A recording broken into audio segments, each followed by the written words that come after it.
Hace años que yo hago videos de manga y anime. Yo soy muy seguidor de este contenido. En una ocasión, ya que yo me dedico mucho a esto, he hablado del manga armados y lo interesada que es la comunidad en Latinoamérica.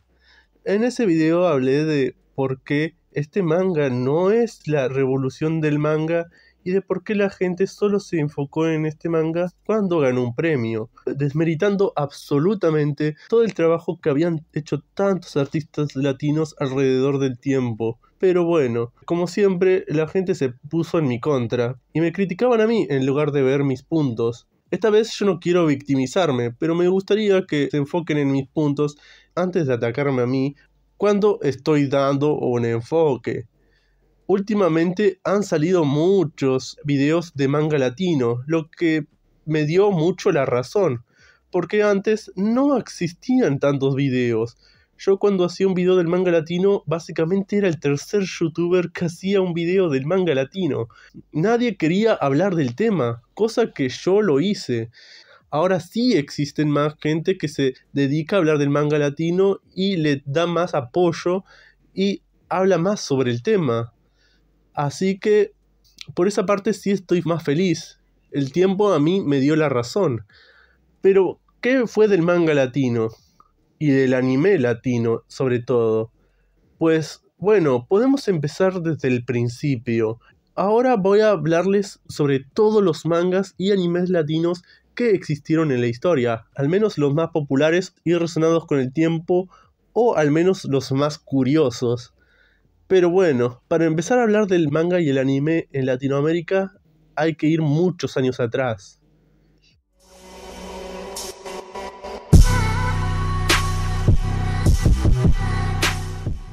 El Apóstol de 1917 fue una película hecha en Argentina, y esta es la primer película de animación de la historia de la que se tenga registro.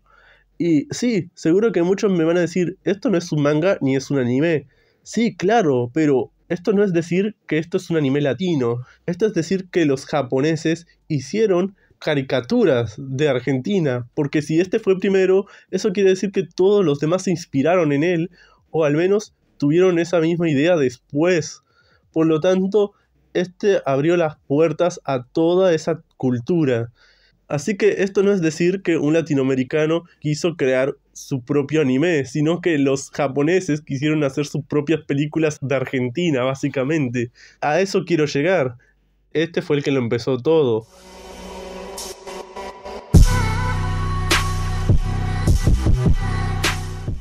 Más adelante puedo hablar de Disney. Disney es cierto que no es latino ni nada, pero Osamu Tezuka, el creador del manga y el anime como se lo conoce hoy en día, se inspiró en Disney para hacer sus obras. Y Disney, a su vez, se inspiró bastante de Latinoamérica. Viajó por países como Brasil, Argentina y Chile e hizo personajes inspirados en sus culturas. Incluso en Argentina comió asado, tomó mate y tuvo un épico duelo de arte con un dibujante local. Así que es justo decir que Disney se inspiró de Latinoamérica para hacer sus obras, de lo cual Tezuka se inspiró después. Por cierto, para que después mucha gente diga que Blancanieves fue la primera película de animación de la historia, cuando ya he dicho que la primera película se hizo en Argentina. En fin, vamos más adelante.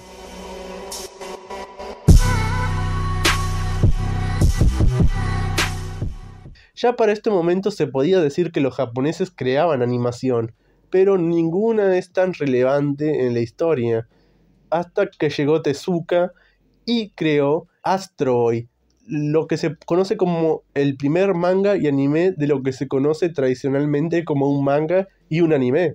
Más adelante salieron muchas obras inspiradas en sus trabajos. Muchos artistas se inspiraron en él y así consecutivamente.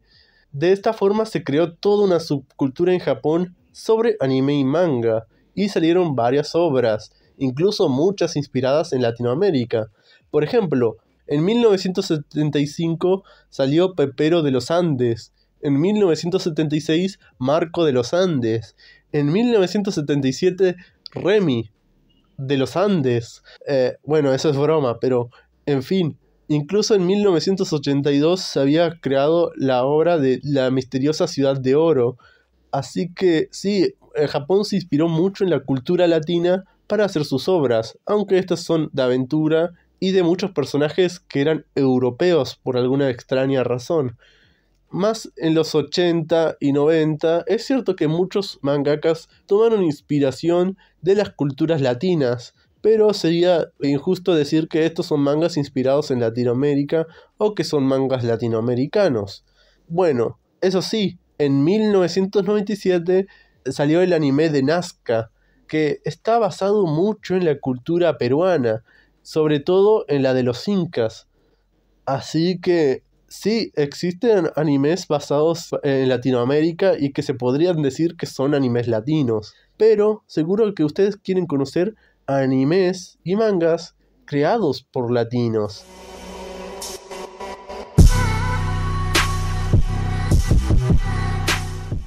En el mismo año de 1997, en México, se hizo el manga Tetsuko, que es una obra muy conocida en México, al menos de lo que se conoce como el ambiente manga y anime.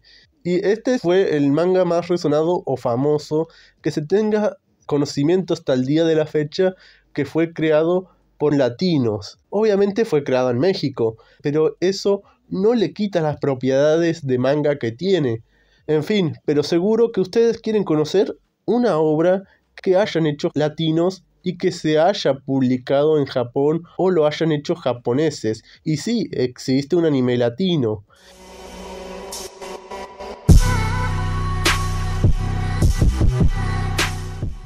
El anime Cyber Six es un anime que salió en 1999 y fue hecho por argentinos. Este anime es súper raro porque su producción fue muy extraña. Esta obra fue creada por argentinos pero publicada en Italia y después fue producida por Canadá para que Tokyo Movie Shinsha le haga una serie. El mismo Cyber Six está en My Anime List, una lista que solo acepta animes. Así que sí, es un anime, no se puede negar. Cyber Six es el primer anime latinoamericano de la historia. Así que todos los que quieren hacer el primer anime latino están completamente equivocados y no investigan ni conocen nada de su cultura. Pero bueno, vayamos más adelante.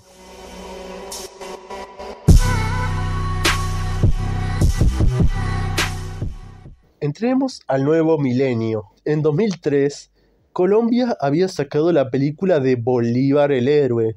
Muchos consideran a este el primer anime latino per se, aunque Cyber Six lo había hecho antes. Pero en fin, Bolívar el Héroe fue hecha por creadores de Latinoamérica, productores y escritores de ahí. Así que es más justo decir que este sí es el primer anime. Pero esta película también es muy rara, criticada y tiene una historia muy interesante. Para empezar, muchos piensan que esta película simplemente fue un lavado de dinero. Tiene una pobre animación y unos dibujos bastante inconsistentes. Incluso mucha gente la consideró obra perdida hasta que salió alguien con un DVD para darnos la increíble noticia, o triste para algunos, sobre el primer anime que se hizo en Latinoamérica, por latinoamericanos obviamente.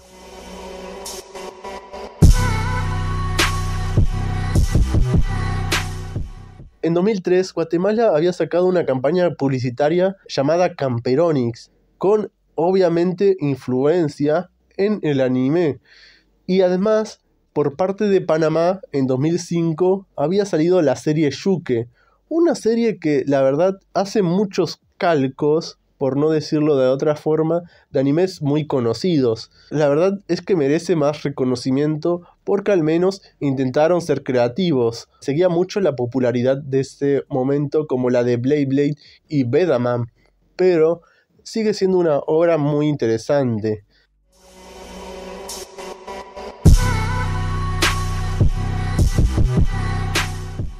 Obviamente que Japón no se quedó atrás. Tal vez los japoneses al ver obras como Camperonix y Yuke, tal vez sintieron envidia de los latinoamericanos por hacer tan increíbles obras. Así que en 2005 sacaron animes como Shinki, que aunque no lo parezca, parte de su historia transcurre en Venezuela. En 2007 sacaron El cazador de la bruja, que transcurre en México.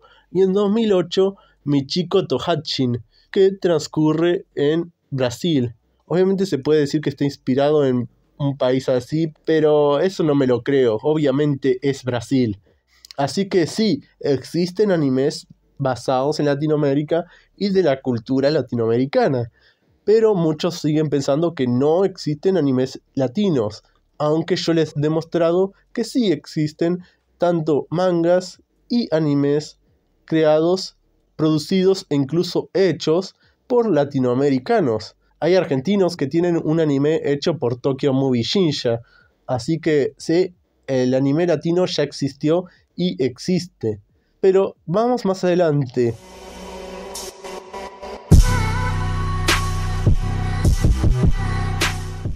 En 2009, Pepocho, hecho por Felipe Smith, se convirtió en el primer manga hecho por un occidental formalmente dicho, hecho para la editorial Kodansha. Felipe Smith es cierto que nació en Estados Unidos, pero yo lo cuento como latino, porque vivió toda su infancia en Argentina, básicamente vivió la mitad de su vida ahí. A pesar de ser estadounidense, hizo obras en Japón, así que sí, para mí sí cuenta como mangaka latino, además de tener raíces latinas, quieran o no.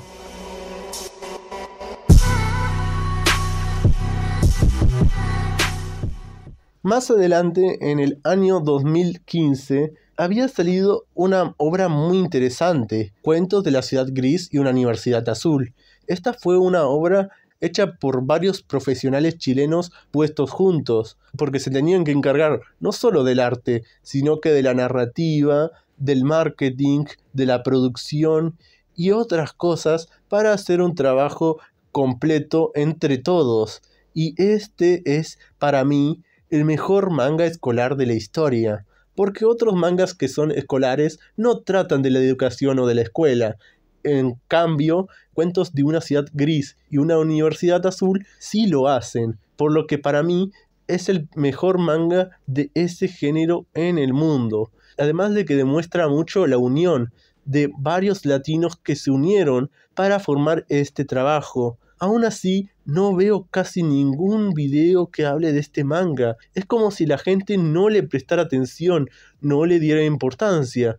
Y aún así le da más importancia a obras que tienen un premio en Japón, en lugar de darle importancia a una obra que hicieron varios profesionales y que es un trabajo colaborativo y enorme, además de tener una premisa muy interesante, la educación.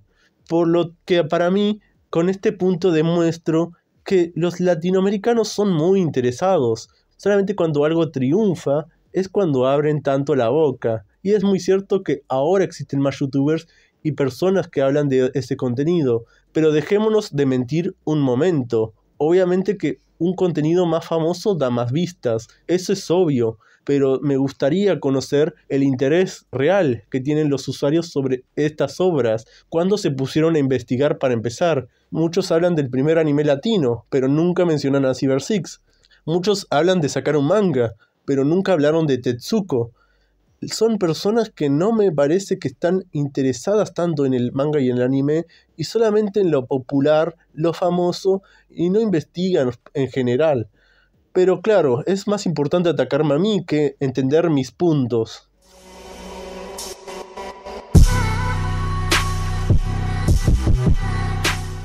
En 2016, Locomotion pensaba volver. Para los que no conocen esto, les explico. Locomotion era un canal, digámosle de alguna manera, o distribuidora, que importó bastantes animes de Japón. Tal vez gracias a ellos, obras como Evangelion no serían reconocidas como son reconocidas hoy en día en Latinoamérica. Y otras obras más generales. Ellos se enfocaban mucho en el sector underground, teniendo en cuenta que la animación no era solo para niños. Es por eso que Team Loco, un equipo que seguía el legado de este canal, quería regresar. Pero pasaron muchas y muchas cosas. Es cierto que Team Loco no era un anime, pero tenían programado traer más animes a Latinoamérica y tal vez en un futuro producir sus propias series. Esto es real, mucha gente pensaba en eso, a pesar de que no tenían nada claro. Se guiaban más por una campaña de recaudación de fondos en lugar de tener un proyecto completo o realista. Obviamente que Team Loco se terminó realizando y fue una decepción total. Simplemente compartían videos que existían en Vimeo y los que ya todos tenían acceso. Y no solo eso, mucha gente ya lo catalogó por esta misma razón solamente como un fraude. Yo no voy a meterme en cosas legales y no voy a intentar decirle fraude a nada, porque yo no entiendo mucho del tema. Yo simplemente vivo el día a día, compro lo que me gusta y nada más. Si algo es un fraude o no, yo no tengo nada que opinar. No soy un abogado, ni un juez, ni un verdugo. Así que, si quieren hablar de esta campaña y de su fraude, pueden hacerlo ustedes. Yo solamente voy a hablar de los mangas y animes de Latinoamérica. Y bueno, esto simplemente no es ni un manga, ni un anime, no es prácticamente nada.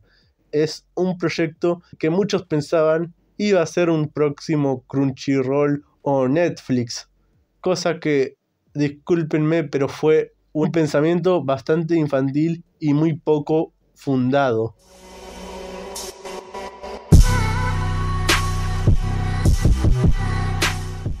Más adelante, en el año 2020, hubo una pandemia global. Afectó prácticamente a todo el mundo. La gente se tenía que quedar en sus casas. Y este fue el año donde mucho contenido de animación o que se tenía que hacer a puertas cerradas empezó a florecer. Hubo bastantes creadores de contenido que hicieron colaboraciones, así como muchas productoras de arte y animación que evolucionaron y se adaptaron a las situaciones, puesto que ellos solamente necesitaban un espacio para trabajar y no necesariamente salir a ningún lado, gracias a internet y otro tipo de tecnologías. Aquí fue cuando salió el proyecto Daydreams. Daydreams tenía el concepto de ser el primer anime latinoamericano, cosa que le dije antes, ya existía, pero bueno, en fin, Daydreams tenía una idea bastante interesante, reunir a bastantes creadores y ser su propio anime. Aunque sea una webserie, me hubiese gustado ver esta obra terminada, pero otra vez hubo muchas críticas. Otra vez fue catalogado un proyecto como un lavado de dinero, además de que se criticó mucho el trabajo por su poco profesionalismo. Por ejemplo, decir que la creación del proyecto correspondía a alguien que le gustaba calcar y que decía que calcando se aprendía. Y no sé por qué la gente se enfureció tanto con esto, porque, por ejemplo, Bolívar el héroe estaba inspirado en obras como La Rosa de Versalles, y Yuke, el anime panameño, también hacía mucho calco, pero a ese nunca lo criticaron. Pero en fin, Daydreams al parecer terminó últimamente, y su creador o creadora, me da igual, simplemente tenía la idea de muchos otros creadores de pensar de que Latinoamérica tendría que ser una superpotencia o que el anime va a cambiar el mundo, cosa que me hizo recordar el principio de los años 2000, cuando dejaron de dar animes en la televisión para que después muchos de los seguidores se pasaran a internet o a los DVDs, porque ya no los transmitían, para después hacer campañas solamente para que regresaran esas obras a la tele, cuando ya prácticamente nadie las veía. Pero en fin, siguiente.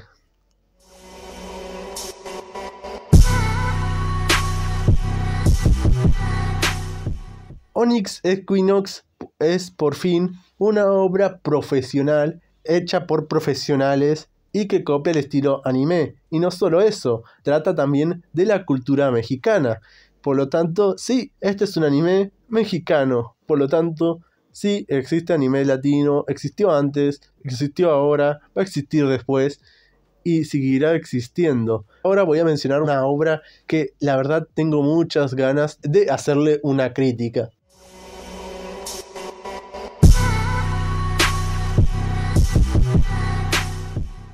Armados fue un manga que ganó el premio Tezuka número 100 que se celebraba en Japón. Por lo tanto, muchos de mis compadres youtubers pensaban que esto era una revolución del manga y muy importante para Latinoamérica, cuando simplemente es un manga que ganó un premio en una categoría especial de un premio específico. Y obviamente alguien de afuera iba a ganar porque es la primera competencia internacional. A fuerza iba a ganar alguien de afuera, un extranjero. Esa fue mi crítica que le hice a Armados hace años, pero nadie la entendió. Prefirieron criticarme a mí. Yo dije en su momento que estas obras no eran inalcanzables. Si me esforzaba mucho, yo podría alcanzarlas. En ese momento es muy cierto que yo no tenía ningún sustento para decir eso, pero me di cuenta que en esa competencia había una sección para ver todos los trabajos de todos los artistas que compitieron ahí. Y la verdad, ahora yo me disculpo. Yo no quería decir que tal vez pude haber ganado. Ahora yo pienso que hubiese ganado. Las obras que presentaron ahí eran horribles, una tras otra, de trabajos poco profesionales y amateur, que se parecían más a garabatos que a las obras de unos artistas. El manga mundial se vio muy opacado. Estas obras son muy deficientes en muchos aspectos, no solo artísticos, también narrativos y textuales. Y obviamente, yo no digo que sea mejor que el manga coreano que ganó el primer puesto, pero tampoco creo que la gente me tiene que criticar tanto por decir que estos mangas no son inalcanzables, porque el dibujo que hago yo, al menos, se podría considerar un poco mejor a lo que vi de algunos de ellos, incluso de los que fueron considerados menciones de honor. Por lo que no entiendo la crítica de muchas personas por decirme que soy un envidioso. Pero claro, para muchos otros piensan que tengo que tirar mis cómics del Eternauta solamente porque Toriyama no dijo que esta es una buena obra. La verdad es que muchos latinoamericanos piensan que el manga es lo mejor y siguen endiosando a Japón en todo sentido. Pero bueno, la gente me atacará a mí en vez de atacar a mis argumentos. Obviamente que este es un buen manga, me gusta Armados, yo lo leí, me pareció interesante, divertido, pero ya está. Si yo no lo endioso o no digo que es una revolución, muchos me critican. ¿Cuándo van a tener un poco más de autocrítica ustedes? Me gustaría que la gente vean los otros mangas de la competencia, vean otros mangas de ese mismo año. La verdad que a mí me gusta Armados, pero la conducta de los usuarios deja mucho que desear.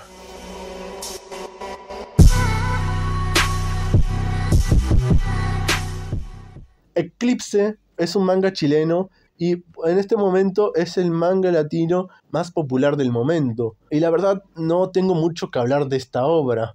Otra vez este manga tiene su polémica. Otra vez se habló del calcado.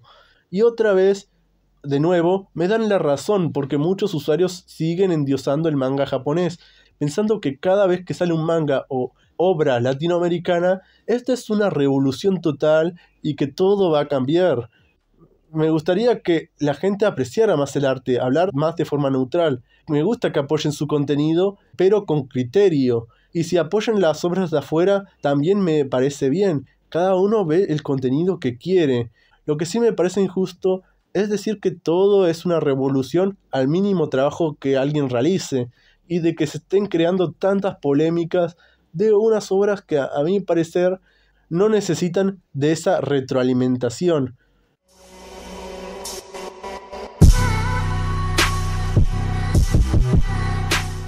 La verdad que es que a los latinoamericanos les gusta mucho el drama y la polémica, incluso más que el manga y el anime, o no le prestan mucha atención. Simplemente porque el manga y el anime no son tan populares. Seamos sinceros, yo hice un semidocumental de lo que es el manga y el anime, y aún así mucha gente me dice que, no es un manga porque un manga tiene que estar hecho en Japón. O me dicen que no es un anime porque un anime está hecho en Japón. Aunque yo les presenté tanto mangas y animes hechos en Japón, y aunque yo les muestre o les dé evidencias de animes hechos en Japón, creados por latinoamericanos, siguen pensando que no cuenta, por lo que la gente no entiende lo que es un manga y es un anime, no saben el concepto, nunca se interesaron en investigar del tema, Cualquier cosa que sale ya va a ser una revolución para ellos porque no conocen nada de ese mundo. Y hablando más en detalle, hoy en día ya existen cosas como la inteligencia artificial. Antes lo que tardaba horas, hoy te tarda un segundo. Lo que me da más razón sobre mi video de armados, porque yo dije que no quería trabajar horas y horas para que después ese trabajo no se vea recompensado, de que simplemente no tenga ninguna paga ni nada que solvente ese gasto de tiempo. Y ahora con la inteligencia artificial tengo el doble de razón, porque ahora la gente que se dedicaba al arte o que se esforzaba tanto en eso, ven que su trabajo ya no es tan importante. El arte hecho con inteligencia artificial tiene más apoyo o el mismo que ese dibujo hecho con esfuerzo y esmero. Y eso es muy triste para los artistas, lo sé, pero esto también me dio razón en mi forma de pensar, porque antes yo pensaba que tenía que trabajar horas y horas para hacer algo que no iba a ser recompensado. Y ahora tengo el doble de razón, porque si trabajo horas y horas, alguien que trabaje con inteligencia artificial ya me superará en cuestión de segundos. Así que tuve suerte por no irme a ese camino de dedicarme al arte y al diseño. Pero bueno, cosas que pasan en la vida y cosas a las que uno se debe adaptar. Pero, en fin, espero que les haya gustado mi video y se haya entendido mi análisis sobre los mangas y animes latinoamericanos.